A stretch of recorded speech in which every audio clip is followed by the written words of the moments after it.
In the remote reaches of Wyoming's Bighorn Mountains, where winter's grip turns everything to crystal and silence, an old story of redemption was about to unfold.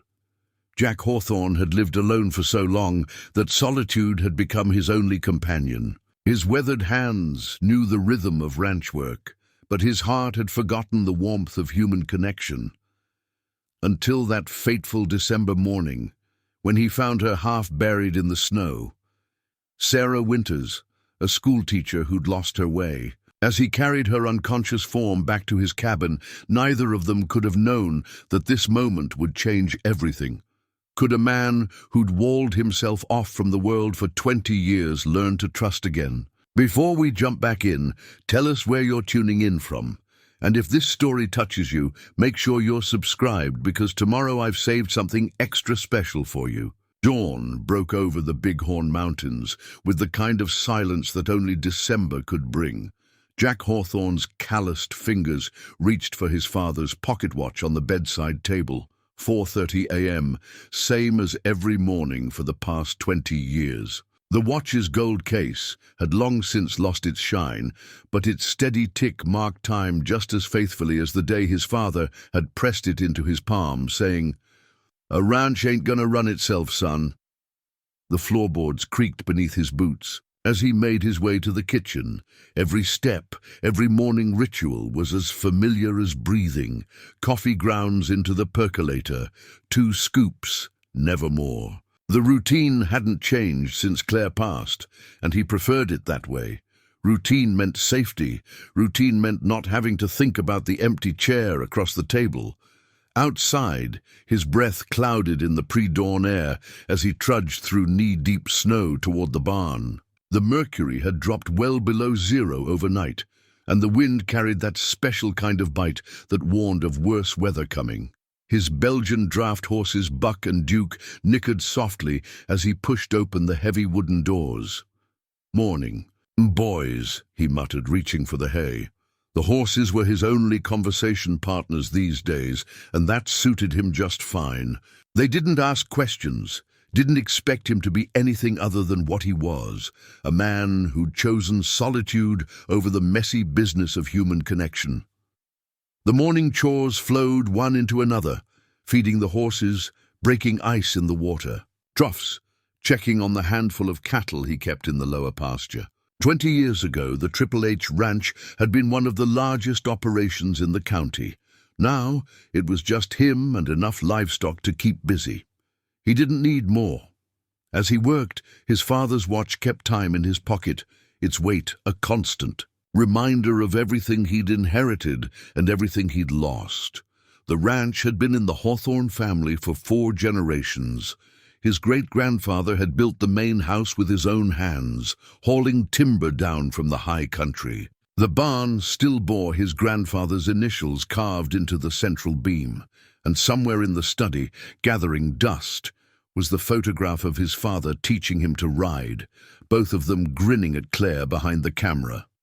Claire. Even after all these years, thinking her name was like pressing on a bruise, a dull ache that never quite went away.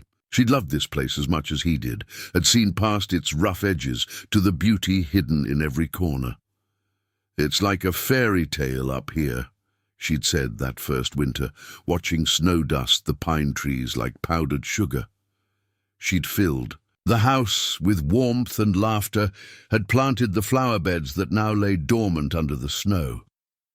The radio in the kitchen crackled with the morning weather report as he stomped snow from his boots. "Major storm system moving in from the northwest," the announcer's voice warned through the static. "Expect heavy snowfall and dangerous conditions over the next 48 hours. All residents advised to prepare for potential isolation." Jack glanced out the window at the heavy grey clouds gathering over the mountains. He had enough supplies to last months if needed. One advantage of living like a hermit was always being prepared for isolation. The town was 15 miles away, and he only made the trip when absolutely necessary. The locals had learned years ago not to expect social calls from Jack Hawthorne. The day wore on, each hour marked by the steady tick of his father's watch. As the wind picked up, he double-checked the barn doors, laid in extra hay for the horses, and brought in more firewood than he probably needed.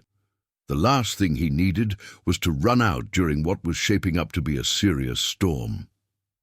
By late afternoon, the first heavy flakes were falling.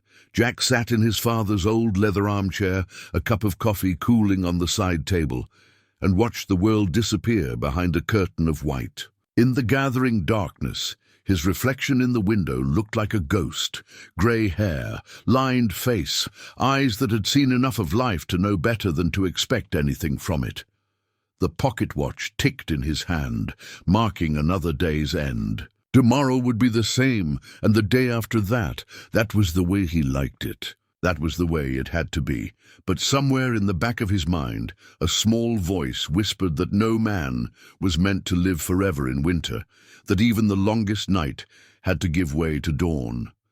He pushed the thought away, closed the watch with a decisive snap, and prepared for another solitary night as the storm howled against his windows, unaware that fate was about to force its way through his carefully constructed defenses. The storm hit with a fury that even Jack's decades in the mountains hadn't prepared him for.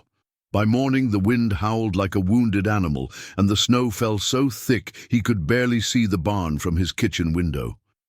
He'd just finished his morning coffee when something caught his eye, a flash of color against the endless white, there and gone so quickly he might have imagined it.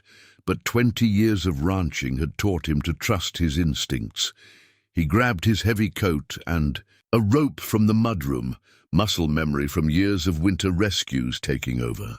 The bitter cold hit him like a physical blow as he stepped outside, the wind driving needles of ice into any exposed skin. That's when he saw it again, a splash of deep blue against the snow, maybe 50 yards past his property line. His steps were careful but urgent. In weather like this, hesitation could be fatal. As he drew closer, the blue shape resolved itself into a coat, and inside it, a woman. She lay half buried in the snow, her face pale as the drifts around her. A delicate silver locket hung around her neck, crusted with ice. Her dark hair was frozen in tendrils around her face, and her lips had taken on a dangerous bluish tinge. But when Jack pressed 2 fingers to her neck, he found a pulse, weak but steady. "Ma'am?" His voice sounded strange in his ears, rusty from disuse. "Can you hear me?" No response, but she was breathing. That was something. Without hesitation, he scooped her into his arms. She weighed almost nothing, but the wind fought him every step of the way back to the house. Her skin was like ice against his chest, and somewhere in the back of his mind, Claire's voice whispered, "Don't you dare let her die, Jack Hawthorne." Inside, he laid her gently on the couch near the fireplace, already building the fire higher. His first aid training from his army days kicked in. Remove wet clothes, check for frostbite, raise core temperature gradually. He worked methodically, trying not to think about how long it had been since he'd touched another human being. As he wrapped her in warm blankets, her locket caught the firelight. It had come open in the move, revealing a small photograph of an older couple. Her parents, he guessed. Something about their smiling faces made his chest tight. He closed the locket carefully and continued his work. Hours passed. He kept the fire blazing, checked her pulse regularly, and tried not to think about how this unconscious stranger had already disrupted 20 years of carefully maintained solitude. Outside, the storm raged on, as if determined to keep her there. It was near dusk when she finally stirred. Her eyes fluttered open, brown, he noticed, like autumn leaves, and focused slowly on his face. For a moment they just stared at each other. Then she tried to speak, her voice barely a whisper. "Where?" "Triple H Ranch," he said, his own voice still rough. "Found you in the snow. Storm's got us trapped for now." He paused, then added, "I'm Jack Hawthorne." "Sarah," she managed. "Sarah Winters." A slight smile touched her lips. "Appropriate name for today, I suppose." Despite himself, Jack felt the corner of his mouth twitch. "There's soup warming on the stove. Think you can manage some?" She nodded weakly, and he helped her sit up, acutely aware of how long it had been since he'd shown this kind of care to another person. As he moved to get the soup, she caught his sleeve with fingers still cold, but strengthening. "Thank you," she said simply, "for finding me." He nodded gruffly and retreated to the kitchen, unsettled by the gratitude in her eyes. The routine of ladling soup into a bowl gave him a moment to compose himself. When he returned, she had managed to sit up straighter, the blankets pulled tight around her shoulders. "I was on my way to Timber Creek," she explained between careful sips. "New teaching position. The bus couldn't make it through the snow, so I thought I could walk the last few miles." She shook her head slightly. "Foolish, I know now." Jack wanted to agree, wanted to tell her exactly how foolish it had been, but something in her face stopped him. Instead, he found himself saying, "Storm's not letting up any time soon. You'll have to stay here till it passes." The words hung in the air between them, and Jack felt the weight of them settle on his shoulders. His carefully ordered world had just shifted on its axis, and he wasn't sure how to feel about that. But as he watched Sarah Winters sip her soup, in the firelight, her silver locket gleaming against the blankets, he realized some choices weren't choices at all. They were just fate, disguised as winter storms. Morning light filtered through frost-covered windows as Jack rummaged through his old medical kit, searching for the thermometer his army medic training had taught him to always keep handy. The worn leather case still bore his unit number, faded, but legible after all these years. Behind him, Sarah Winters slept on, her breathing finally steady and strong. His routine, carefully maintained for 2 decades, had already shifted to accommodate her presence. Coffee for 2 instead of 1, an extra log on the fire, small changes that felt seismic in their implications. When Sarah woke, the confusion in her eyes had been replaced by clarity.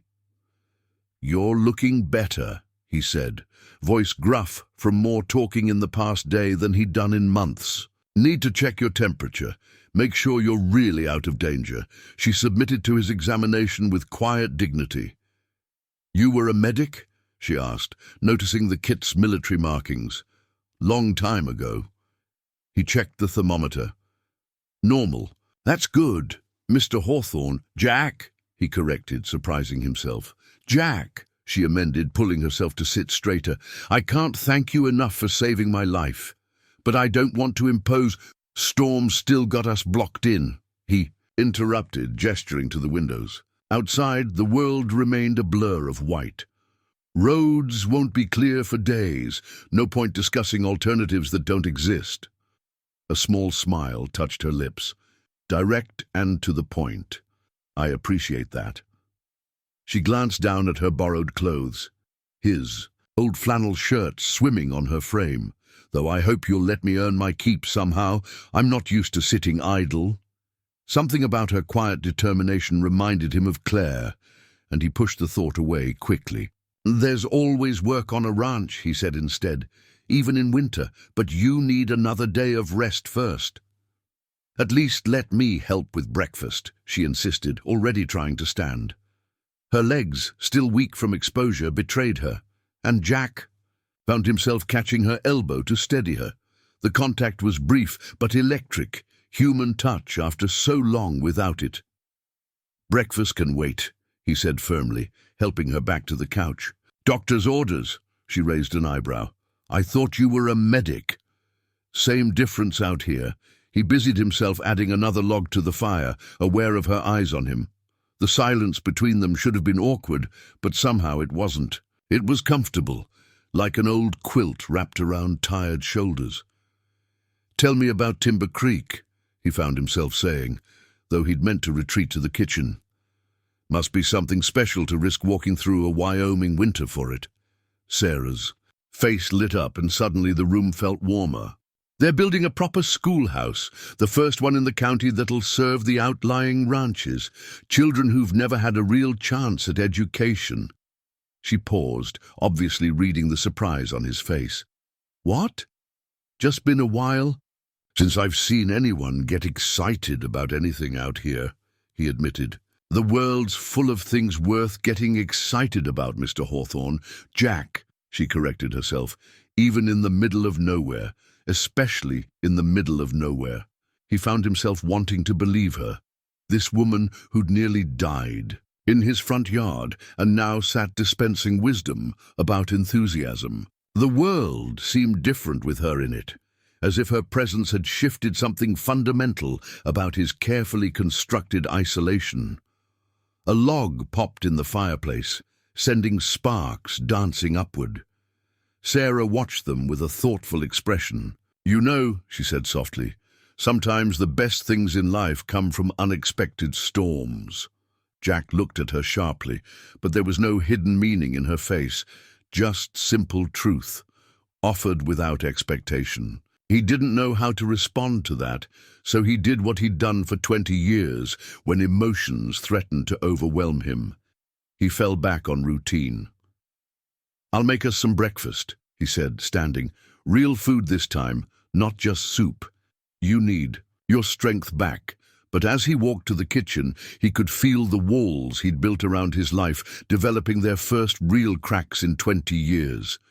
And the strangest part was, he wasn't entirely sure he wanted to repair them. By late afternoon, Sarah had graduated from the couch to the kitchen, where she sat at the worn oak table, watching Jack attempt to cobble together dinner.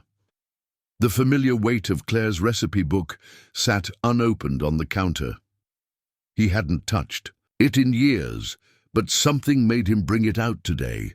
"You know," Sarah said, wrapping her hands around a mug of tea, "I may not look it now, but I'm actually quite good in the kitchen." Her color had returned, bringing with it a quiet confidence that made Jack increasingly aware of how long he'd lived without real conversation. He glanced at her over his shoulder. "That's so." She nodded toward Claire's recipe book. Jack hesitated. That book was more than just recipes. It was 20 years of memories bound in faded leather. Claire's handwriting filled the margins with notes. "Add more butter. Jack loves this one. Perfect for cold nights." But something in Sarah's expression, respect maybe or understanding, made him nod. She handled the book carefully as if sensing its importance. "Oh," she breathed, finding a page marked with a dried flower. "Your wife's?" "Claire," he said, surprising himself by speaking her name aloud. "She collected recipes from everywhere. Said every good meal had a story behind it." Sarah's fingers traced Claire's handwriting gently. "She sounds wonderful. No platitudes about sorry for your loss, no awkward questions, just quiet acknowledgement. There's one in there," Jack found himself saying, "for a beef stew. Claire learned it from my mother, said it could cure anything from a cold to a broken heart." Sarah found the page, smiling at the detailed notes. "Shall we test that theory? I'm feeling much stronger, and you did say I should earn my keep." Before Jack could protest, she was already gathering ingredients, moving through his kitchen with surprising grace. He found himself drafted as her assistant, chopping vegetables, while she worked from Claire's precise instructions. "My mother taught me to cook too," Sarah said as she browned the meat. "Said a good meal was like a good book. It brings people together, makes them slow down and really talk to each other." The kitchen filled with familiar smells, awakening memories Jack had thought long buried. He watched Sarah add each ingredient with care, following Claire's marginal notes as if they were sacred text. "Your mother sounds wise," he said finally. Sarah touched her silver locket unconsciously. "She was. Both my parents were lost them 3 years ago, car accident." She stirred the pot slowly.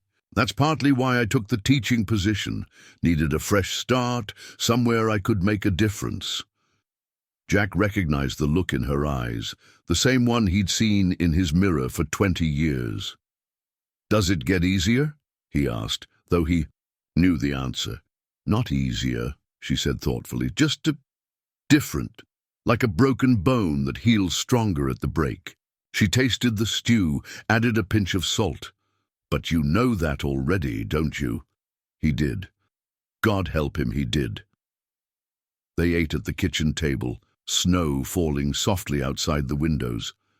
The stew tasted exactly as Jack remembered it. Rich, warm, healing. Sarah had followed Claire's recipe perfectly, right down to the extra carrots she'd always insisted made it better. "Tell me about the school you're heading to," Jack said, surprising himself again. When was the last time he'd asked anyone about their life? Sarah's face lit up as she described her plans. A library program, math competitions, science fairs. Her enthusiasm was infectious, making even the harsh Wyoming winter seem less forbidding. She talked with her hands, he noticed, gesturing with her spoon as she outlined her vision for bringing education to remote ranching families. "Those kids deserve every chance," she said firmly. "Distance shouldn't determine destiny." Jack found himself nodding. Claire used to say something similar, about how isolation was a choice, not a sentence. The words hung in the air between them, heavy with meaning neither of them was ready to explore. Sarah busied herself with the dishes, and Jack let her, understanding the need for movement when emotions ran high. Later, as she headed back to the couch that had become her temporary bed, she paused. "Thank you, Jack. Not just for saving my life, but for sharing this." She gestured to the kitchen, the recipe book, the empty bowls that had held Claire's stew. "I know it couldn't have been easy." Jack watched her go, aware that something fundamental had shifted in his carefully ordered world. The recipe book sat on the counter, no longer just a repository of memories, but somehow a bridge between past and present, between grief and whatever this new feeling was that stirred in his chest. The next morning brought a brief respite in the storm, though the radio warned of more snow to come. Jack found Sarah in the study, wrapped in one of his old quilts, examining his bookshelves with undisguised interest. Her recovered belongings sat beside her, including a leather-bound journal with dog-eared pages and colourful tabs sticking out at odd angles. "You have a first edition Steinbeck," she said without turning around. "East of Eden. I wouldn't have expected that out here." "Claire's influence," he said, then added, "I read. Plenty of time for it during winter storms." She turned then, a warm smile touching her lips. "A rancher who reads Steinbeck. You're full of surprises, Jack Hawthorne." He shifted uncomfortably under her gaze. "Weather report says we're in for another 3 days at least. Might as well make yourself at home." He nodded toward her journal. "That your lesson plans?" Sarah picked up the journal, running her fingers over its worn cover. "My teaching journal. Started it my first year in the classroom." She hesitated, then held it out to him. "Would you like to see?" Jack took it carefully, aware of the trust implicit in the gesture. Inside, neat handwriting filled the pages, interspersed with drawings, newspaper clippings, and photographs. It wasn't just lesson plans. It was a record of a life dedicated to changing other lives. "This boy," Sarah said, pointing to a photo of a grinning teenager holding a science fair trophy. "Everyone said he'd never amount to anything. Learning disability, troubled home life. But he just needed someone to believe in him. He's in college now, studying engineering." Jack turned the pages slowly. Each entry told a story of transformation. Struggling students finding their way, shy kids discovering their voices, broken families healing through education. Sarah's notes were filled with hope and determination, even when facing setbacks. "You really believe in this, don't you?" he asked, pausing at a page where she'd outlined plans for the new Timber Creek school. "That education can change everything." "I believe everyone deserves a chance to surprise themselves," she said quietly. "Sometimes all it takes is one person, willing to see past the walls people build around themselves." Her words hit too close to home, and Jack busied himself with the journal's pages. A newspaper clipping caught his eye. Sarah accepting a teaching award in Denver. The article praised her innovative approaches to reaching challenging students. "Is that why you chose Timber Creek?" he asked. "The challenge?" She was quiet for a moment, considering. "Partly, but also—" She touched her locket absently. "After my parents died, I needed purpose. These remote communities, these children who've never had a real chance at education, they gave me that purpose." Jack nodded, understanding more than he wanted to admit. Claire was like that, always looking for ways to make things better. She started a library program in town, drove books out to the remote ranches herself. Sarah's eyes lit up. "Really? That's exactly what I've been planning for Timber Creek. See here." She flipped through her journal to a detailed outline. "A mobile library program, reaching families who can't make it into town regularly." Before Jack knew it, they were sitting together on the study's old leather couch, heads bent over Sarah's journal, discussing the logistics of rural education. She had thought of everything: weather contingencies, seasonal ranch schedules, even ways to incorporate local history and agriculture into her lessons. "You could help," she said suddenly, then seemed surprised by her own boldness. "I mean, with the local history portions. Your family's been here for generations, and you clearly understand both the ranching life and the importance of education." Jack looked at her, really looked at her, and saw not just the schoolteacher, but the woman, passionate, intelligent, unafraid to challenge the status quo. For a moment he allowed himself to imagine it, sharing the history of this land, these mountains, with a new generation. "I'm not much for public speaking," he said finally. Sarah smiled. Neither was that boy with the science fair trophy at first. She closed her journal gently. "Sometimes the best teachers are the ones who never planned to teach at all." The wind picked up outside, reminding them that they were still trapped together in this unexpected pause in their separate lives. But somehow the study felt warmer, more alive than it had in years. Jack's books, long untouched, seemed to whisper with possibility from their shelves. "Maybe," he said, surprising himself, "when the storm clears, maybe." Sarah's smile widened, and Jack felt another brick fall from the wall he'd built around his heart. Her teaching journal lay between them on the couch, a bridge between his isolated past and what might be a less lonely future. The afternoon light was fading when Sarah discovered the old photograph album tucked away on a bottom shelf in the study. Its leather binding was cracked with age, the pages yellow at the edges. She hadn't meant to pry, but as she dusted the shelves, her way of keeping busy, it had fallen open, spilling memories across the hardwood floor. Jack found her there, kneeling among scattered photographs, holding one with trembling hands. It showed a younger version of himself and Claire, on their wedding day, standing in front of the ranch house. The mountains rose behind them, eternal witnesses to their joy. "I'm sorry," Sarah said quickly, trying to gather the photos. "I was cleaning and it fell." "It's all right." Jack's voice was rough as he knelt beside her. "They deserve to be looked at. Been too long since anyone has." The photograph in Sarah's hands captured Claire mid-laugh, her white dress catching the wind. "She was beautiful," Sarah said softly, "inside and out." Jack picked up another photo, Claire in the garden she'd planted, dirt on her cheeks, grinning at the camera. That was her gift, seeing beauty everywhere, even in this harsh place. Sarah settled back against the bookshelf, the album in her lap. "Tell me about her." The request was gentle, without pressure. Jack was silent for so long that Sarah thought he wouldn't answer. But then he reached for a photograph of Claire standing by the barn, holding up a fresh-caught fish. She was a city girl, Denver.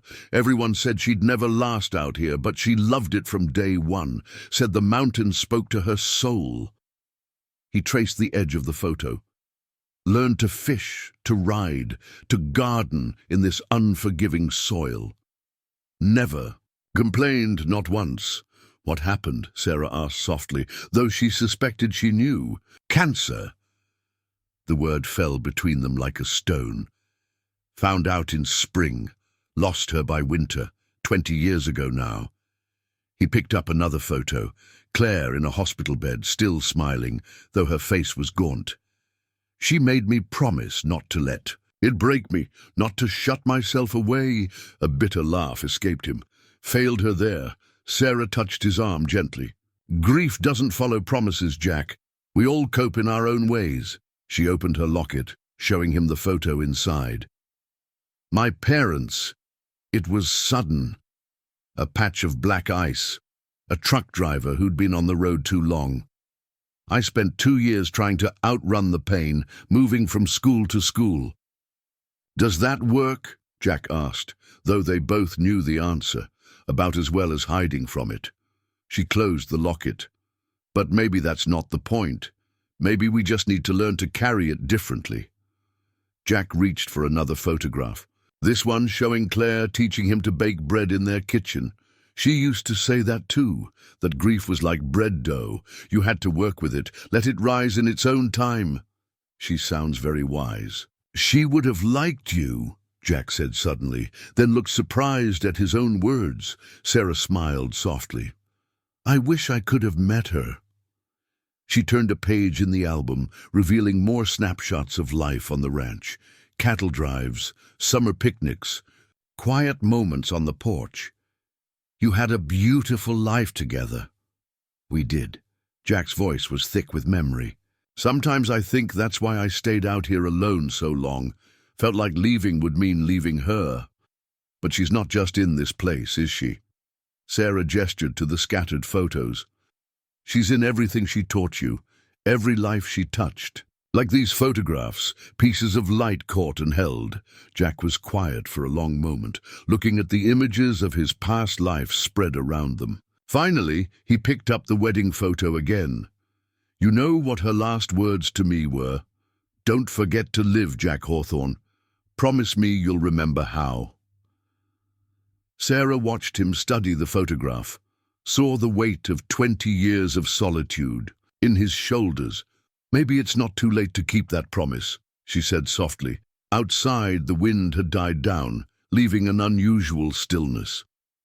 In the quiet, Jack began to gather the photographs, handling each one with care. But instead of returning the album to its shelf, he placed it on the coffee table. Maybe you're right, he said, and something in his voice had changed.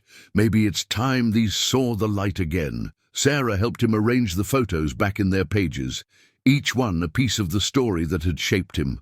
As they worked, the setting sun painted the study in shades of gold, and the mountains outside stood silent, watching another moment of change unfold within their ancient shadows. 3 days into their unexpected coexistence, Jack found Sarah at his desk, poring over the ranch ledger. Her fingers traced the columns of neat figures, feed costs, cattle counts, repair expenses, while morning light spilled through the frost-edged windows. The leather-bound book lay open to last month's entries, his own cramped handwriting telling the story of the ranch in numbers and notes. "Hope you don't mind?" she said, looking up. "I was curious about how a working ranch operates. The numbers tell quite a story." Jack set down their coffee mugs. He'd started making hers with a touch of honey, just as she liked it. "What story's that? That you're running this place lean but smart." She tapped a column of feed calculations. "You've worked out exactly how much to keep the operation sustainable without overextending. But there's room for growth here, if you wanted it." Her business acumen surprised him. "Taught economics before teaching here?" Sarah smiled. "My father was an accountant. He taught me to read stories in ledgers the way my mother taught me to read them in books." She sipped her coffee. "Have you considered diversifying? The tourist industry is growing in Wyoming. People pay good money for an authentic ranch experience." "Hadn't thought about it," Jack said, though that wasn't entirely true. The idea had crossed his mind over the years, but change had seemed too daunting. Been focused on keeping things running as they are.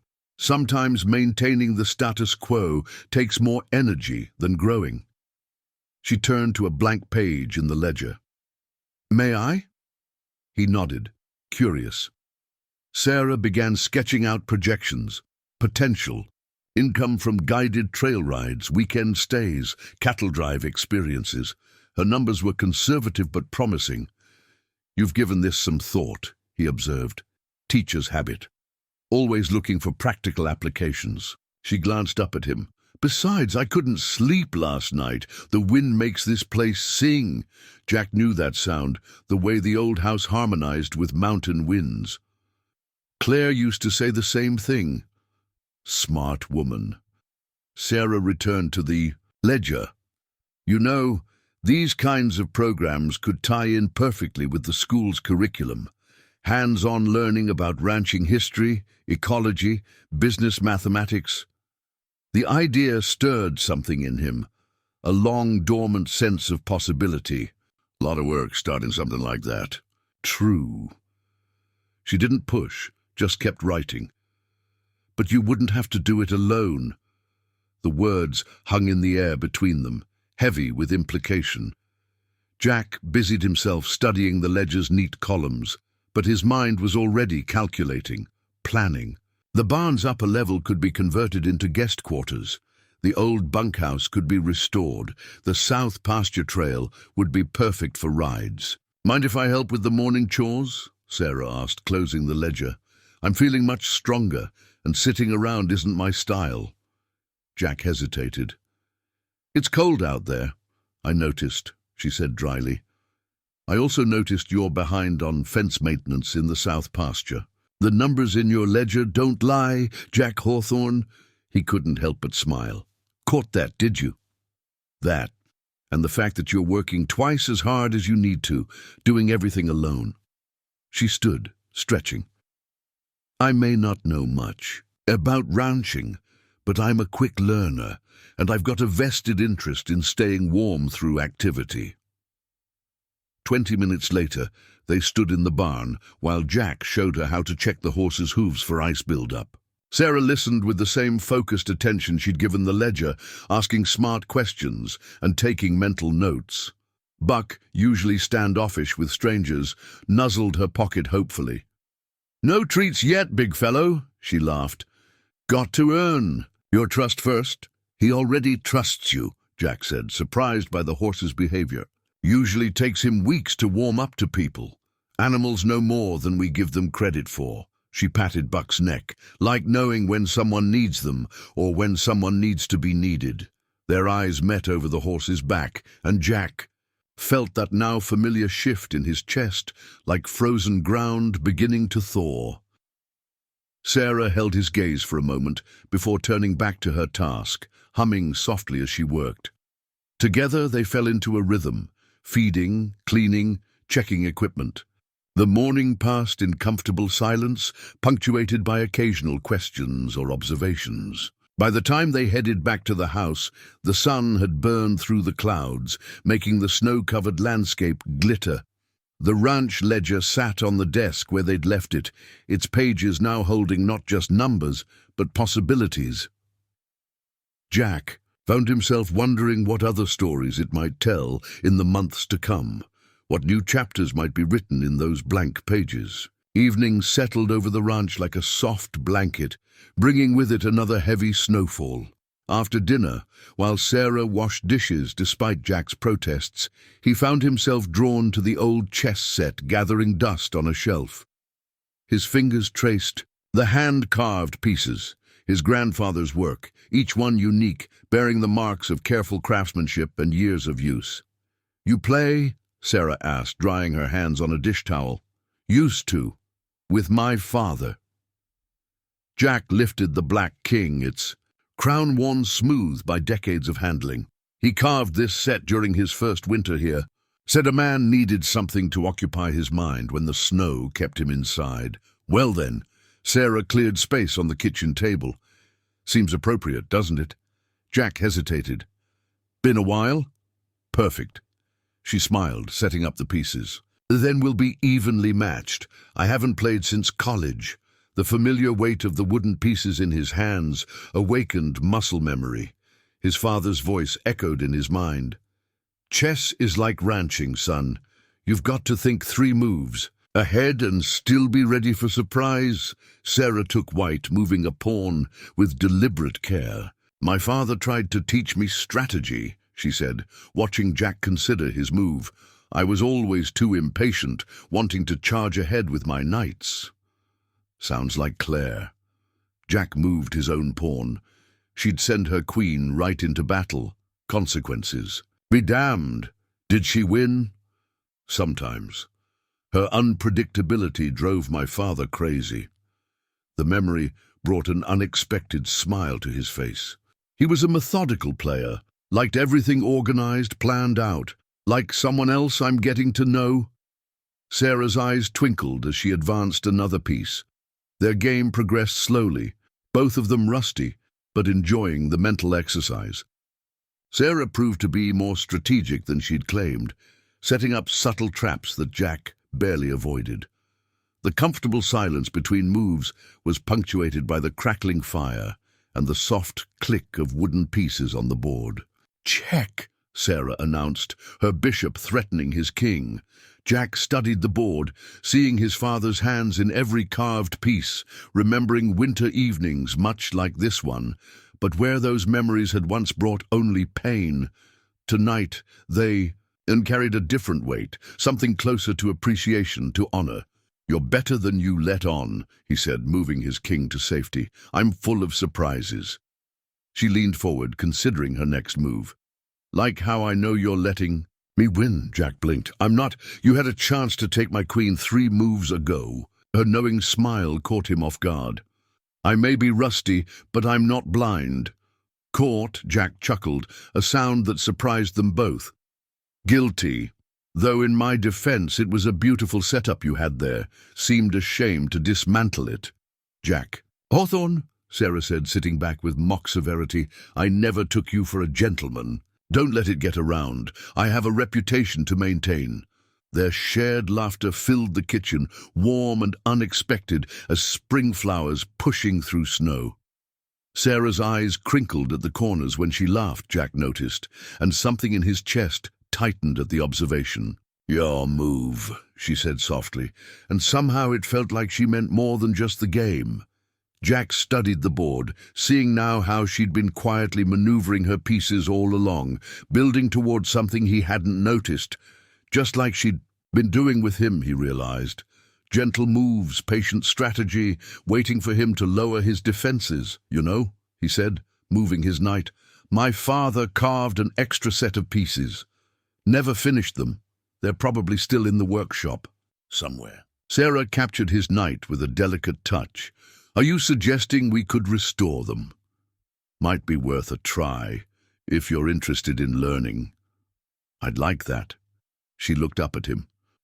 "Though I hope you're a more patient teacher than my father was." "Well, I've got plenty of practice with stubborn creatures." He nodded toward the window where they could see the barn. "Horses, cattle. Are you comparing me to your livestock, Mr. Hawthorne?" "Never." He moved his bishop. "They're much better chess players." Her laughter rang out again, clear as a bell, and Jack found himself laughing with her. The carved chess pieces stood witness to this moment of unexpected joy, these simple wooden figures that had seen 3 generations of Hawthorns through winter nights. "Checkmate," Sarah announced suddenly. Jack stared at the board, seeing how she'd led him right into it. "Well played, Miss Winters." "Thank you." She began gathering the pieces with careful hands. "For letting me win fair and square this time. I didn't..." He stopped, seeing her smile. "Another game? I thought you'd never ask." The old radio on the kitchen counter crackled with static, its weather band signal fighting against the interference of the mountains. Jack fiddled with the dial, trying to clear the reception. Sarah watched from the doorway, her expression growing more concerned as fragments of the forecast cut through the noise. Severe winter storm warning. Accumulations of up to 3 feet. Dangerous whiteout conditions. The radio's vacuum tubes hummed with effort, the ancient device a testament to simpler times when isolation meant true disconnection. Jack had never bothered to replace it with anything more modern. What was the point when all he needed to know was whether to expect snow or more snow? "Doesn't sound good," Sarah said quietly. Jack switched off the radio, its final static-filled warning hanging in the air between them. "No, it doesn't." He turned to face her. "You're supposed to start at Timber Creek next week." "I know." She wrapped her arms around herself, and Jack realized she was wearing one of Claire's old sweaters. He'd found a box of winter clothes in the attic for her. The sight stirred something in his chest, a mixture of past and present that left him unsettled. Even after this storm passes, the roads won't be cleared for days. The county focuses on the main highways first. These back roads... He trailed off, seeing the worry in her eyes. "I should try to call the school board," she said. "Let them know I'm delayed." She glanced at the phone on the wall. Another relic of simpler times. Does it still work? Lines probably down already, storms moving in fast. He moved to the window, watching dark clouds gather over the mountains. The weather had that peculiar heaviness that preceded major storms, the air thick with anticipation. Sarah joined him at the window, their reflections ghostly in the glass. "I'm sorry, Jack. I never meant to impose this long. You're not—" He started, then stopped, surprised by the force of his own reaction. "You're not an imposition." She turned to look at him, really look at him, and Jack found himself unable to meet her eyes. "What am I, then?" The question hung between them, heavy as the storm clouds. Before he could answer, a gust of wind rattled the windows, making them both jump. The moment broke, and Jack retreated to safer ground. "Need to check the generator," he said gruffly. "Make sure we're ready if the power goes." "I'll help," Sarah offered, already reaching for her borrowed coat. They worked together in the gathering gloom, checking fuel levels, testing the backup system, securing anything that might blow away in the wind. The routine was familiar to Jack, but Sarah's presence made him hyper-aware of every movement, every casual brush of hands as they passed tools back and forth. "Jack," she said suddenly, pausing in her work, "what happens after?" He didn't pretend to misunderstand. "After the storm? After I leave for Timber Creek." She set down the fuel can she'd been holding. "We can't pretend this week hasn't changed things." Jack busied himself with the generator's wiring, though it didn't need checking. "You have your life to get back to, your plans, your students waiting." "That's not an answer. Only one I've got." He straightened up, finally meeting her eyes. "Been alone a long time, Sarah, set in my ways." "And that's how you want to stay?" There was no accusation in her voice, only genuine question. Before he could respond, the wind picked up dramatically, bringing with it the first heavy flakes of snow. They hurried to finish their preparations, the conversation suspended but not forgotten. As they headed back to the house, Sarah stopped on the porch, watching the storm roll in. "You know what I think?" she said, her voice nearly lost in the wind. "I think sometimes life sends us storms when we need them most, when we're too stubborn or scared to make changes on our own." Jack stood beside her, feeling the bite of approaching winter. "Sounds like something Claire would say." She must have been quite a woman. She was. Jack watched the snow begin to fall in earnest. "You remind me of her sometimes, not in looks or mannerisms, but in the way you see through things. Through me." Sarah turned to him, snowflakes catching in her hair. "Is that why you're afraid?" The question hit him like a physical blow. Before he could answer, a massive gust of wind slammed into the house, making the old timber creak. The storm was upon them. "Better get inside," Jack said, holding the door open for her. But as Sarah passed him, the scent of Claire's sweater mingling with Sarah's own presence, he realized that some storms couldn't be avoided by seeking shelter. Some storms had to be faced head-on, no matter how frightening the prospect of change might be. The old barn door groaned against the wind as Jack forced it open at dawn. The storm had intensified overnight, turning the world into a canvas of white fury.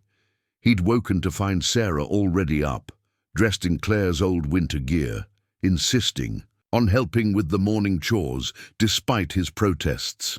"The cattle need checking," she said, practically shouting over the wind. "You said yourself this is a two-person job in weather like this."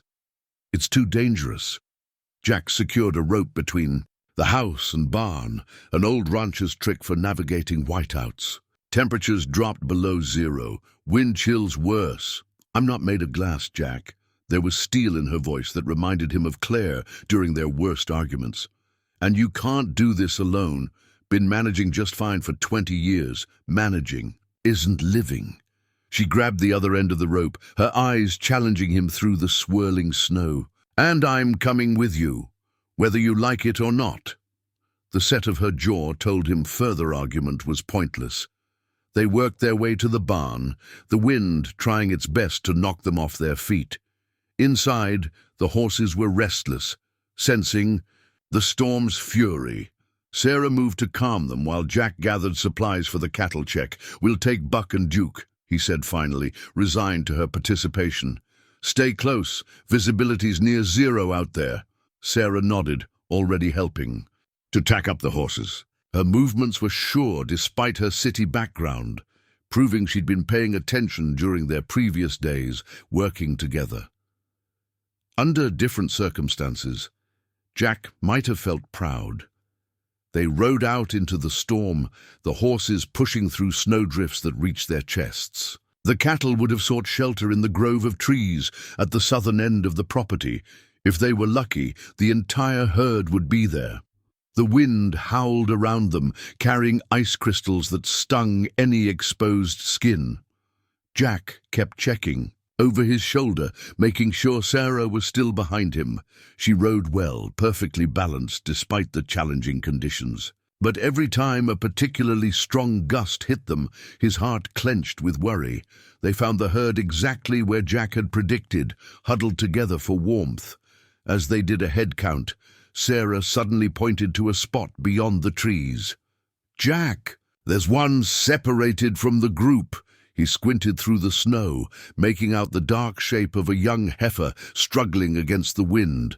Before he could stop her, Sarah was already turning Duke toward the stray animal. "Sarah, wait!" But his voice was lost in the storm. She guided Duke carefully through the deep snow, approaching the heifer from an angle as Jack had taught her. Everything seemed under control until a violent gust of wind spooked both horse and heifer. Duke reared, nearly unseating Sarah, while the frightened heifer bolted directly into a snowdrift. Jack's heart stopped as he watched Sarah fight to control the horse. She managed to stay mounted, but the heifer was now truly stuck, bellowing in panic. "We need to help her," Sarah called out, having regained control of Duke.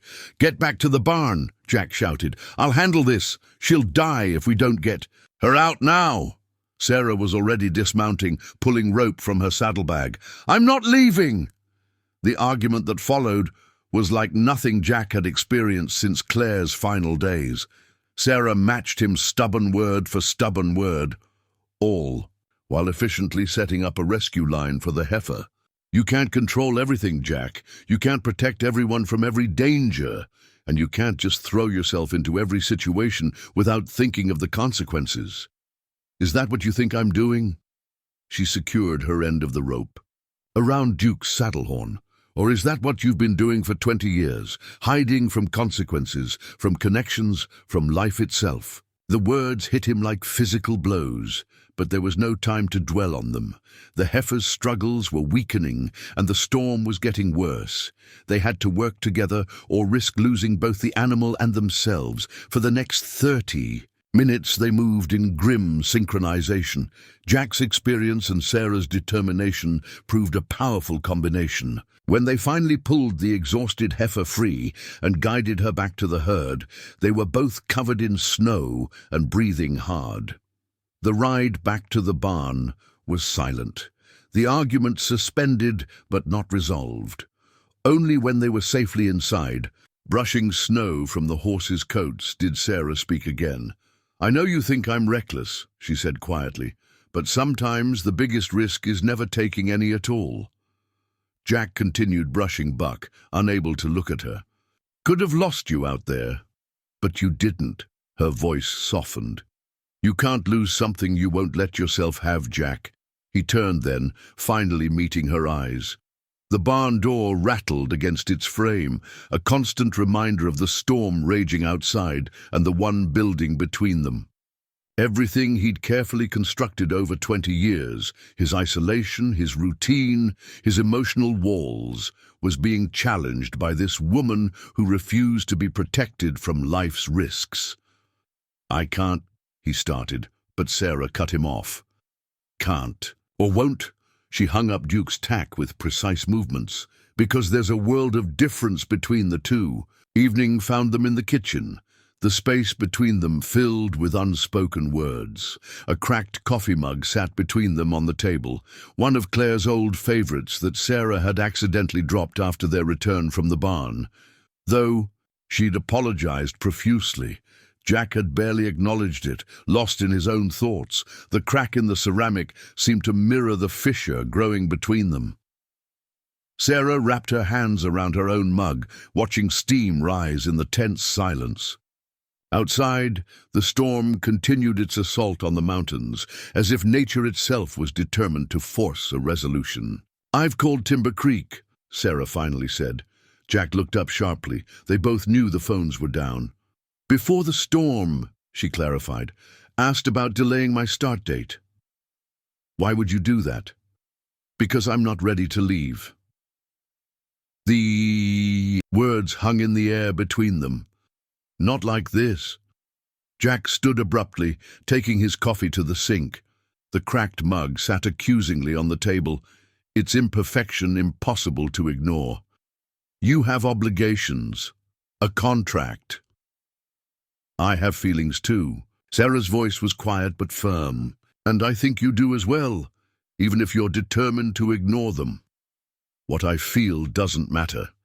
He gripped the edge of the sink, knuckles white. "You don't belong here, don't I?" She stood now too, challenge in her voice. "These past days, working beside you, sharing meals, talking about the future, none of that matters." "It can't matter." The words came out harsher than he intended. "This isn't some romance novel, Sarah. Life doesn't work that way." "No, it doesn't." She moved closer, forcing him to turn and face her. "Life is messy and unpredictable, and sometimes it drops opportunities in our laps disguised as disasters, like a snowstorm, like a stranger needing rescue." Jack could smell Claire's perfume on the sweater Sarah wore, could see the same fierce determination in her eyes that Claire had shown when fighting for something she believed in. "It was too much. I'm taking you to Timber Creek as soon as the road's clear." His voice was flat, final. "This ends here." Sarah recoiled as if he'd struck her. For a moment he thought she might cry.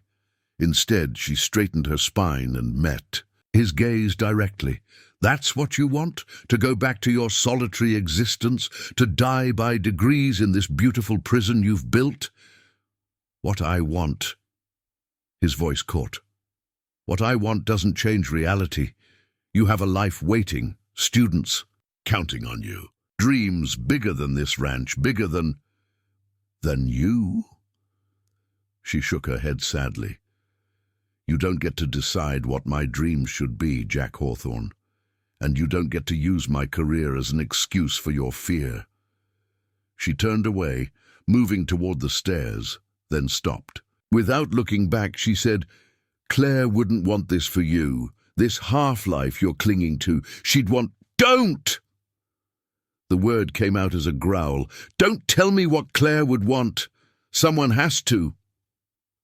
Sarah's voice cracked slightly. "Because you've stopped listening to her memory and started hiding behind it instead." The truth of her words hit him like a physical blow. He watched helplessly as she climbed the stairs, her footsteps fading into the storm's howl. The cracked mug sat on the table between where they had been, its broken surface catching the lamplight. Jack sank into a kitchen chair, suddenly exhausted. He picked up the mug, running his thumb along its crack. Claire had bought it on their honeymoon, a silly souvenir from some roadside store. Everything breaks eventually, she'd said when he teased her about its garish design. Might as well love it while it's whole. Now, looking at the crack, he realized it could be repaired. Not perfectly. It would always show the line where it had broken, but maybe that was the point. Maybe the repair itself could become part of its story, part of its beauty. The revelation struck him with such force that he almost missed the sound of movement upstairs. When he heard the distinctive creak of the guest room closet door, followed by the soft thud of a bag being packed, his blood ran cold.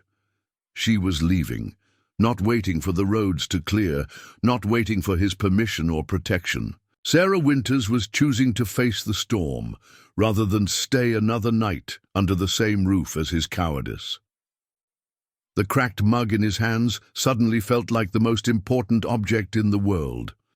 A physical manifestation of his choice. He could leave it broken, a reminder of what he'd lost, or he could try to repair it, accepting that it would never be the same but might be beautiful in a different way.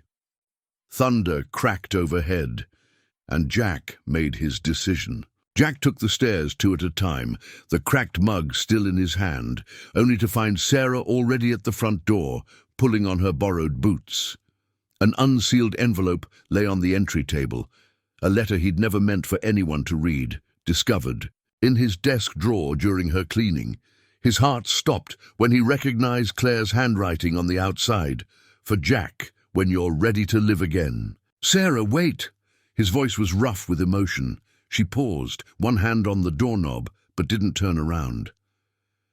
I found it yesterday, she said quietly. Claire wrote it in her final days, didn't she? But you never opened it. No. The admission cost him. Never found the courage. 20 years, Jack.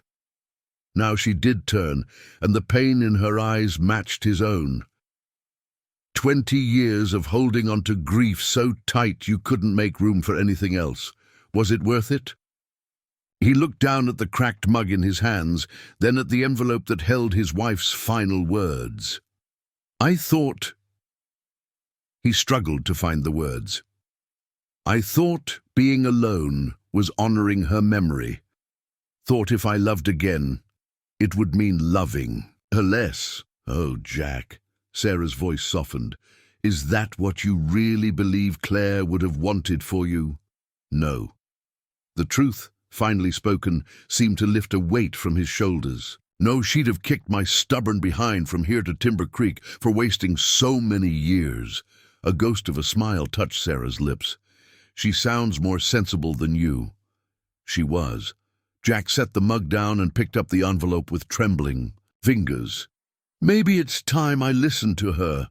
Sarah watched as he broke the seal, carefully unfolding the letter within. His eyes moved over the familiar handwriting, and she saw the exact moment the walls around his heart began to crumble. My dearest, stubborn Jack, he read aloud, voice catching. If you're reading this, you finally found someone worth opening this letter for.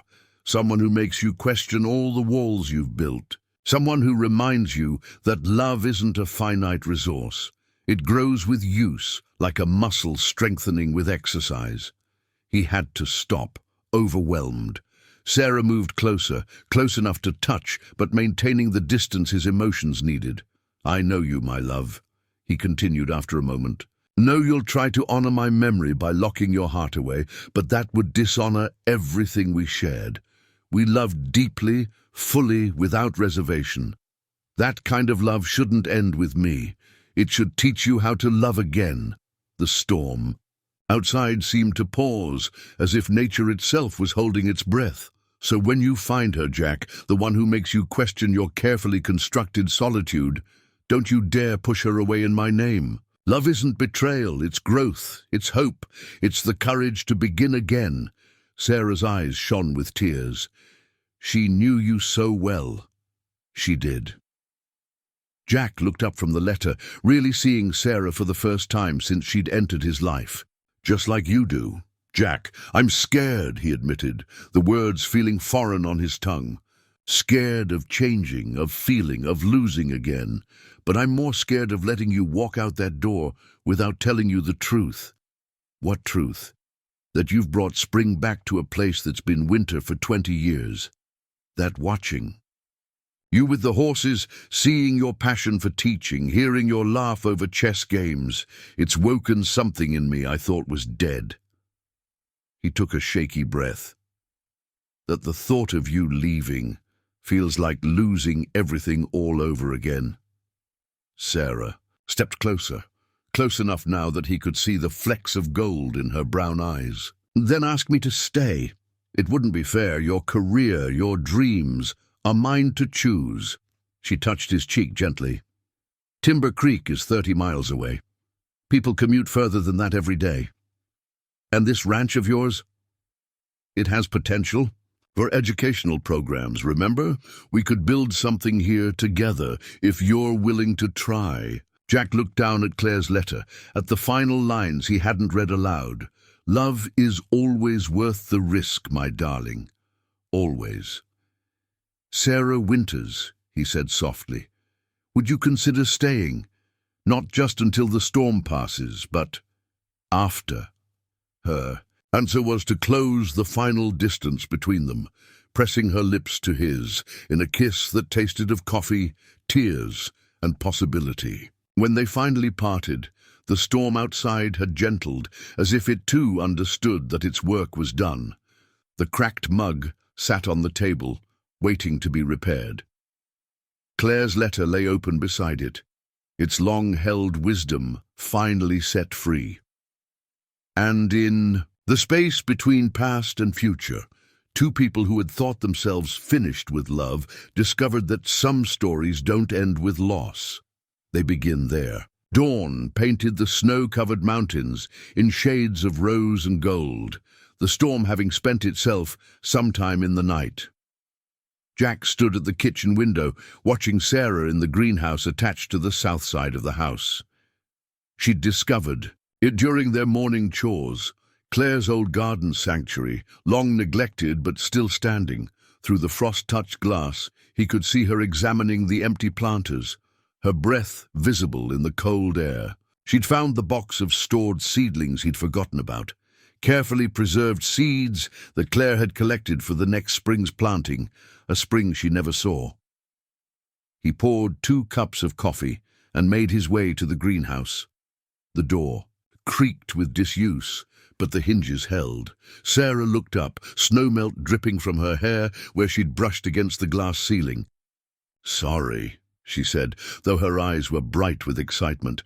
"I couldn't resist exploring. These seeds, they're still viable, with proper care, proper timing." Jack handed her a coffee cup. "Claire used to start her plantings in February. Said you had to believe in spring, even in the heart of winter." "Smart woman." Sarah sipped her coffee, then gestured to the wooden shelves. "These are well built. Your work?" "Made them our first winter here." Claire drew up the plans.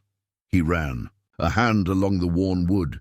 She had the whole thing mapped out, vegetables on the lower shelves, flowers up top to catch the best light. "We could do that again." Sarah spoke carefully, testing the waters of their new understanding. "These heritage seeds, they're part of the ranch's story, part of Claire's legacy." Jack felt something shift in his chest, like ice breaking up. "On a spring river. You want to restore it, if you're willing." She set down her coffee and pulled out a small notebook, her ever-present teaching journal. "Actually, I've been thinking. Schools are always looking for hands-on science projects. Growing from heritage seeds, learning about agricultural history, sustainable farming practices, teaching opportunities," Jack said, understanding dawning. "Exactly." Her enthusiasm was infectious. "We could start small, just a few plantings, to see what takes. But imagine the possibilities, Jack. Students learning not just from books, but from the land itself, your land, Claire's garden. He watched her sketch preliminary plans in her notebook, her handwriting quick and sure. The morning light caught the silver threads in her dark hair, and suddenly he could see it all. The greenhouse coming back to life, young voices learning the patience of growing things, Sarah teaching about cycles of nature and history. "We'd need to replace some of the glass panels," he said, already mentally cataloguing the work needed. "Upgrade the heating system." Sarah looked up, hope blooming in her eyes. "Is that a yes?" Instead of answering directly, Jack reached into the pocket of his work shirt and pulled out a small envelope. "Found these this morning, going through Claire's old papers. Thought you might want them."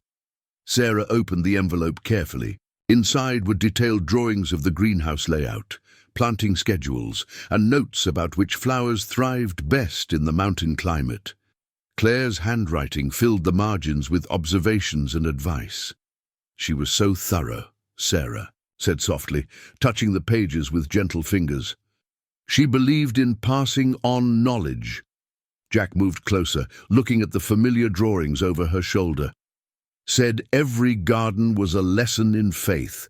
Faith in seasons changing, in seeds, sprouting in life continuing. And do you believe that, Jack?" He turned her gently to face him. "I'm starting to believe in a lot of things I'd forgotten about." Sarah stretched up on her tiptoes and kissed him softly. When she pulled back, her eyes were serious. "We don't have to erase the past to build a future, you know. Claire will always be part of this place, part of you." "I know." He tucked a strand of hair behind her ear. "But maybe that's as it should be. Her wisdom helping us grow something new." Sarah smiled and turned back to the seedling boxes. "First, and things first, we'll need to sort these by planting time, check their viability, then plan the bed rotations." She was already making lists in her notebook, teacher mode fully engaged.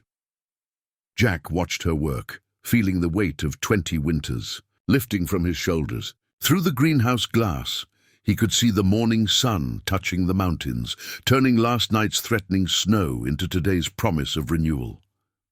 Somewhere, he was sure, Claire was smiling at the sight of her sanctuary coming back to life.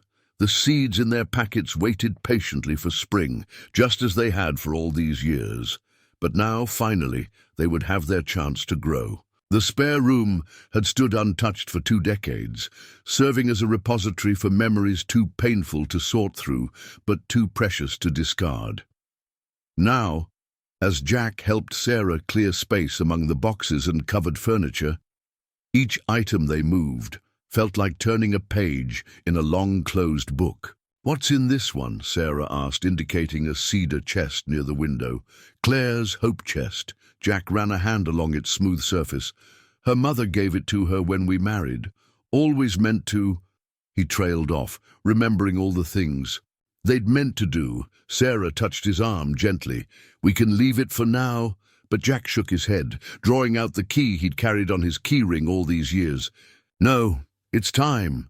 Together they opened the chest. The scent of cedar and lavender emerged, along with carefully preserved linens, quilts, and photographs. Sarah handled each item with reverence, helping Jack sort what to keep displayed and what to store properly. "She had excellent taste," Sarah said, holding up a hand-stitched quilt in shades of blue and green. "These colors remind me of the mountains in spring." That was her favorite season. Jack smiled at the memory. Said winter was for planning, but spring was for living. They worked through the afternoon, transforming the room from a storage space back into living quarters. Sarah's few belongings, rescued from her snow-covered car once the weather cleared, looked almost shy among the room's renewed personality. "The school board was surprisingly understanding," she said, arranging her books on a freshly dusted shelf. "Apparently they've had trouble keeping teachers in Timber Creek because of the commute. The fact that I'm willing to make the drive daily is a point in my favor." Jack paused in his work. "You're sure about this?" 30 miles of mountain roads. Every day. I've thought it through. She turned to face him. The morning drive will let me plan my lessons. The evening drive will let me decompress. And coming home to you. She smiled. Worth every mile. The word home hung in the air between them, weighted with promise. Jack moved to the window, clearing decades of dust from the panes. Outside, he could see the ranch spreading below them, the barn, the greenhouse, the distant pastures, all of it changing, coming back to life under Sarah's influence. Had an interesting call from Martha at the general store, he said, attempting casualness. News travels fast in small towns. Sarah's hands stilled on her books. And, she mentioned, that the widow Cassidy's been running a small boarding house in town for teachers and nurses, suggested you might be more comfortable there. He turned to gauge her reaction, told her you'd already found more suitable arrangements. A smile tugged at Sarah's lips. Did you now? Also might have mentioned we'd be by on Saturday to pick up some greenhouse supplies. He rubbed the back of his neck. And maybe stay for lunch at the diner. Sarah's eyes widened. Jack Hawthorne voluntarily appearing in public was a significant development. Are you sure you're ready for that? The questions, the gossip? Figure it's time I rejoined the land of the living. He moved to help her with a particularly heavy box. Besides, if you're going to be teaching their children, folks should know who you are, who we are. And who are we, Jack? The question was gentle, but it carried weight. Jack set down the box and took her hands in his. We're two people who've been given a second chance. At love, at life, at making something meaningful. He gestured to the room around them. This isn't just about clearing space for your things. It's about making space in my life, in my heart. Sarah squeezed his hands. You know, in all my teaching years, the best lessons always involve transformation. Taking something old, something forgotten, and helping it find new purpose, like a ranch that's been sleeping for 20 years, like a man who's been doing the same. She reached up to touch his cheek. Thank you for trusting me with both. The afternoon light slanted through. The newly cleaned windows, illuminating dust motes that danced like tiny stars. The room, so long a shrine to the past, was gradually taking on a new identity, not erasing what came before, but building upon it, like layers of sediment forming new earth. On the bedside table, they placed a photograph of Claire in her garden, her smile bright and knowing. Beside it, Sarah set a small vase, ready for the first blooms from the greenhouse. Past and future, side by side, each made richer by the other's presence. March arrived with the first hints of thaw, bringing with it changes both subtle and profound. Jack stood at the forge in his workshop, carefully heating a band of gold. His grandmother's wedding ring, worn smooth by 3 generations of love. Sarah was in town, teaching her first full week of classes at Timber Creek, and the quiet gave him time to work on his surprise. He'd found the ring in Claire's jewelry box while helping Sarah organize the bedroom. A note in Claire's handwriting had been wrapped around it for the woman brave enough to love him next. Even now, she'd known. Even then, she'd planned for his future happiness. The ring needed sizing, and Jack had spent weeks studying jewelry work, determined to do this himself. Each hammer strike felt like a prayer, each careful adjustment a promise. Outside, snow melted. From the mountains in steady rivulets, as if nature herself approved of his intentions. The screen door creaked. Sarah, returning early, her Wednesday art class cancelled due to a school assembly. Jack quickly tucked the ring into his pocket, but not before she caught the gleam of gold. "Secret projects?" she asked, coming to kiss him hello. Her cheeks were flushed from the drive, her hair carrying the scent of spring wind. Something like, "That?" He pulled her close, still amazed at how naturally they fit together. How were the kids today? Full of spring fever. She laughed, settling into their evening routine. "But you should see their science projects. Remember those heritage seeds we started in the greenhouse? They're all germinating. The children are so proud." Jack smiled, thinking of the greenhouse now bursting with new life. Every morning before her drive to school, Sarah tended the seedlings. Every evening they checked their progress together. The simple ritual had become sacred, a daily reminder of growth and possibility. "Martha from the store asked about our summer plans," Sarah continued, watching him carefully. "Seems word has gotten out about your idea for educational ranch visits." "Our idea," Jack corrected. He'd been working with Sarah to develop programs that would combine her teaching expertise with his ranching knowledge. "Did you show her the curriculum outline?" "She loved it, said it's about time these mountains taught their children properly." Sarah paused, then added softly, "She also mentioned that Reverend Thompson has some openings in June for weddings." Jack's hand went to the ring in his pocket. "Did she now?" Sarah busied herself with her teaching notes, trying to sound casual. "Apparently the Valley Chapel is lovely that time of year. Wild roses everywhere." Jack crossed to where she stood, taking both her hands in his. "Sarah Winters, are you proposing to me?" Her laugh was bright as spring water. "Well, someone had to bring it up. You've been hiding in this workshop for weeks, pretending I haven't noticed you working on Grandmother Hawthorne's ring. Noticed that, did you?" "I'm a teacher, Jack. We notice everything." Her eyes softened. "But I was content to wait until you were ready." He pulled the ring from his pocket, its surface catching the late afternoon light. "Been ready for a while now, just wanted to do it right, make it perfect." "Perfect is overrated." Sarah touched the ring gently. "Look at us, a lonely cowboy and a stranded teacher brought together by a snowstorm. Nothing perfect about that story, but it's ours." Jack slipped the ring onto her finger, his grandmother's gold warm against Sarah's skin. "Could use some help running this place," he said gruffly, emotion making his voice rough. "Teaching those summer programs, keeping the greenhouse going, making it a home again. Is that your way of asking me to marry you?" Her eyes danced with amusement and love. "Suppose it is." He pulled her closer. "Though you seem to have already decided." "I decided the moment you opened Claire's letter." Sarah stretched up to kiss him softly. "When a man finally learns to listen to the wisdom of those who love him, he's worth keeping." Through the workshop window, they could see the last of winter, retreating from the mountains.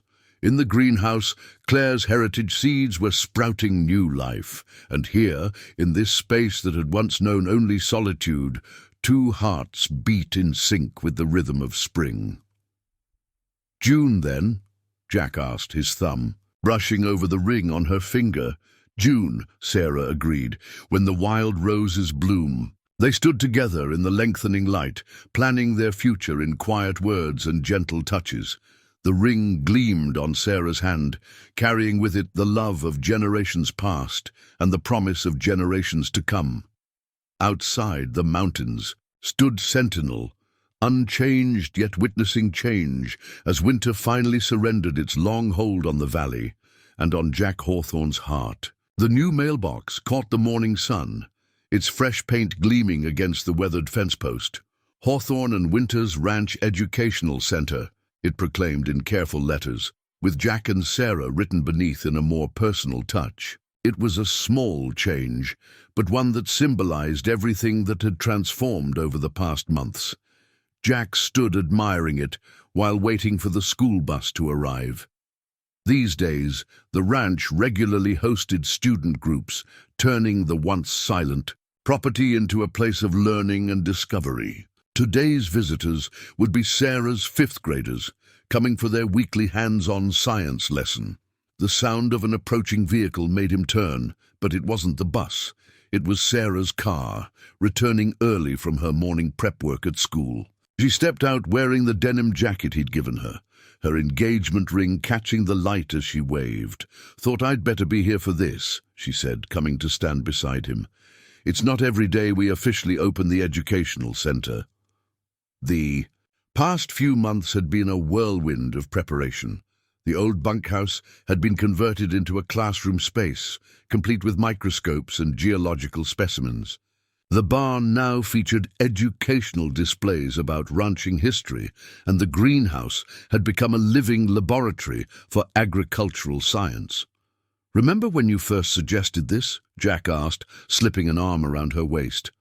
"Thought you were crazy, talking about turning a working ranch into a place of learning. And now?" She leaned into him, both of them watching dust rise from the approaching school bus on the horizon. "Now I'm wondering why we didn't think of it sooner." He gestured to the changes around them. "Claire would have loved this, teaching kids about the land, the history, the way things grow. She is teaching them through you." Sarah touched the locket she now wore alongside her own, Claire's last gift, found in the jewelry box, with a note asking that it be passed on to the woman who helps Jack find his way back to life. The bus crested the final hill, children's excited faces pressed against the windows. Many of them had been coming to the ranch for weeks now, helping plant the spring crops, learning about animal care, discovering the mysteries of geology in the surrounding rocks. "Mr. Jack, Miss Winters," they called out as they descended from the bus, full of enthusiasm despite the early hour. One little girl clutched a carefully wrapped package. "We brought something for the ranch." Sarah knelt to accept the gift, unwrapping it carefully. Inside was a handmade sign, painted with children's art, "Where history meets future." Tears pricked at her eyes as she showed it to Jack. "This is perfect," he said, voice gruff with emotion. "Know just where to put it, too." They hung the sign near the entrance to the converted bunkhouse classroom, the children beaming with pride. Inside, the walls were covered with their artwork and science projects, detailed drawings of plant life cycles, careful observations of weather patterns, stories about ranch life past and present. "Today, we're learning about water conservation," Sarah announced, shifting into teacher mode. "Mr. Jack's going to show us the old rainwater collection system his grandfather built, and then we're going to design our own." The children clustered around Jack, their questions overlapping in their excitement. He caught Sarah's eye over their heads, remembering a time when the only sounds on this ranch were the wind and his own footsteps. Now it was alive with young voices, with discovery, with purpose. Later, after the lessons were done and the bus had departed, they stood together in the quiet of the greenhouse. The heritage seeds had grown into strong plants, their vegetables and flowers a testament to patience and care. Sarah was marking papers while Jack checked the irrigation system, a simple domestic scene that would have seemed impossible just months ago. "The Timber Creek Board called," Sarah said, looking up from her grading. "They want to make the ranch an official partner in their science curriculum. Year-round programs, not just special visits." Jack nodded, unsurprised. The success of their initial programs had exceeded everyone's expectations. "Guess we'll need to hire some help soon. Can't run a ranch, an educational center, and plan a wedding all on our own." Speaking of the wedding, Sarah set down her papers. "Martha brought over some wild rose cuttings, said they'll bloom just in time for June." Jack looked around at the greenhouse Claire had loved so much, now renewed and repurposed. At the education center they'd built together, at the woman who had brought spring back to his world. Everything had changed, yet somehow everything that mattered had remained the same. The land, the legacy, the love of teaching and learning. The new mailbox caught the setting sun, its letters a promise to the future. Hawthorne and Winters, not an ending or a beginning, but a transformation, as natural as winter turning to spring. 1 year later, the kitchen refrigerator bore a colorful collection of children's artwork, scientific diagrams of plant growth, careful drawings of ranch animals, and thank-you notes from students whose lives had been touched by the Hawthorne and Winters Educational Center. Among them, slightly faded but still prominent, was the wedding photo taken in June beneath an arch of wild roses, Jack and Sarah's joy, as clear as the mountain sunshine behind them. The morning light streamed through windows that no longer bore the weight of solitude. Jack stood at the counter, preparing coffee just as he had that first morning when Sarah had entered his life. But now there were two mugs, worn and well-loved, one bearing a careful gold repair line where it had once been cracked. "Deliveries here," Sarah called from the front porch, where the morning mail had just arrived. She entered carrying a package and several letters, her grandmother Hawthorne's ring catching the light as she sorted through them. The new science curriculum materials arrived, and she paused, smile softening as she held up an envelope. "Look what Martha saved for us." It was a newspaper clipping from the Timber Creek Gazette, featuring a photograph of their latest student graduation ceremony. 20 young faces beamed from beneath junior ranger hats, holding certificates from their week-long summer education program.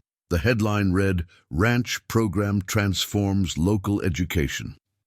"Hard to believe it's been a year," Jack said, wrapping his arms around her from behind as she read. Sarah leaned back against him. "Remember when you thought I was crazy for suggesting educational programs? Remember when you thought I'd never change?" She turned in his embrace, touching his cheek gently. "I never thought that. Suspected? Maybe. Worried occasionally. But I always knew you had it in you." The refrigerator art gallery had become something of a local legend.